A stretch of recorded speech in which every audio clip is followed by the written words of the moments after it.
Good morning. This is our next lecture in Western Civ 2, and we're going to finish the Korean War and talk about its aftermath a bit today. Next lecture, we're going to talk about what was going on at home, because two things were happening back at home, a booming economy and the Red Scare, and we'll need to talk a lot about both of those, so that'll be moving on. But today, let's finish up the Korean War. And you'll remember I commented in June 25th, 1950, in large part thanks to miscalculation by our Secretary of State in not telling the Soviets how vital an interest we considered South Korea to be. Stalin gave Kim Il-sung the green light to invade South Korea and reunify the Korean state under communism. Well, the South Korean army had been badly equipped by the U.S., and they were overrun by the North Korean army with its T-34 Soviet tanks and heavy artillery. It was a mess. And by September 14th, 1950, about 85% of South Korea had been captured by the North Koreans. All that was left in South Korean hands was the city of Busan on the very southeast coast and an area of maybe 50 miles around it. That area became known as the Busan Perimeter. The area right around Busan on this down the southeasternmost cape of the Korean Peninsula. That was all that was left in South Korean hands, and it was to Busan that President Truman sent U.S. forces. And the U.S. Air Force also was very much involved in trying to stop the North Korean advance, but the numbers were so overwhelming they really couldn't stop them, and almost nothing could be done on the ground. But slowly, at first very poorly equipped American troops started pouring into Busan, and then finally more and more munitions and armor started heading their way. But it was a nasty business, and very nearly all of South Korea was overrun. But as the perimeter shrank closer and closer to Busan, it became more and more defensible, right? A shorter perimeter is easier to defend. So kind of ironically, by shrinking to a pocket right around the city of Busan, which is a major port, made it easier to stop them in the end. Not to mention that now the North Korean army is several hundred miles from home. They have long supply lines, which again the U.S. Air Force could start hitting from above. And both ammunition and fuel was starting to run a little short for the North Koreans by the time they got to that small Busan perimeter in the very south of Korea. So they were weaker than they appeared to be. It looked like North Korea was going to run to a smashing victory in just 3 months. But instead, everything changed. President Truman gave Douglas MacArthur, remember that one of the heroes of World War II in the Pacific, General Douglas MacArthur, who had recaptured the Philippines from the Japanese and been made essentially the viceroy of Japan. He was the head of the Allied occupation force in Japan and essentially ran Japan for years after World War II while the U.S. occupied it until they finally got their democracy up and running.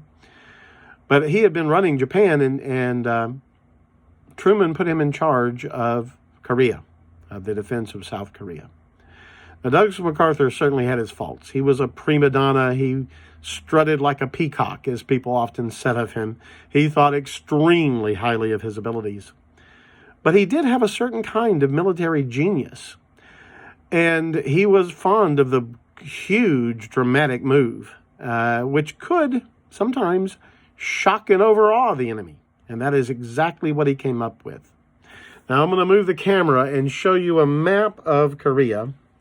And here we go. It's from a textbook. Okay. So I'm hoping that can be seen. Maybe not. Oh boy, that's not going to work, is it? Well, I can't see what you guys are seeing, but I hope you can. So this is the invasion of South Korea. This is the full extent. See the Busan perimeter, how tiny it was? The green is the area we and the South Koreans controlled. But then on the 14th of September, 1950, see that city of Incheon right there? Incheon, I-N-C-H-O-N? MacArthur planned a marine assault on Incheon. Here's Busan. That Marines are going to land in the harbor city of Incheon near the capital of Seoul. And they were going to cut across the South Korean state right there, across the peninsula, simultaneously with a breakout from the Busan perimeter. So the goal was to trap the North Korean army in the south by landing Marines and going right across, trapping them south of that line, and then breaking out of Busan and crushing them like a vice. We having seized the northern part of South Korea, and then the Busan perimeter's troops crushing the North Korean army. That was the idea. Now, okay, back to where I was. Incheon is the key. The Marines landing at Incheon. And this was going to be a landing something like those island hopping campaigns of World War II, where the Marines had landed on those beaches. But Busan is not an island. It is a major harbor in South Korea. It's a city, a big city. And so it was going to be a rough deal. And to add to the confusion and difficulty, because of the weird tides there, more than half the day you cannot sail a large boat into Incheon Harbor. It's a mud flat. It's just little rivulets in it for a good part of every day because of the tides. So the timing on this had to be perfect to land these Marines on the beach, get our ships back out, and then the Marines are going to be stuck there until the next high tide. We couldn't help them. So this was a huge gamble, but it paid off. MacArthur's Incheon landing worked beautifully. The Marines caught the North Koreans completely by surprise, and they were able to get a strong foothold there on the first day of the landings.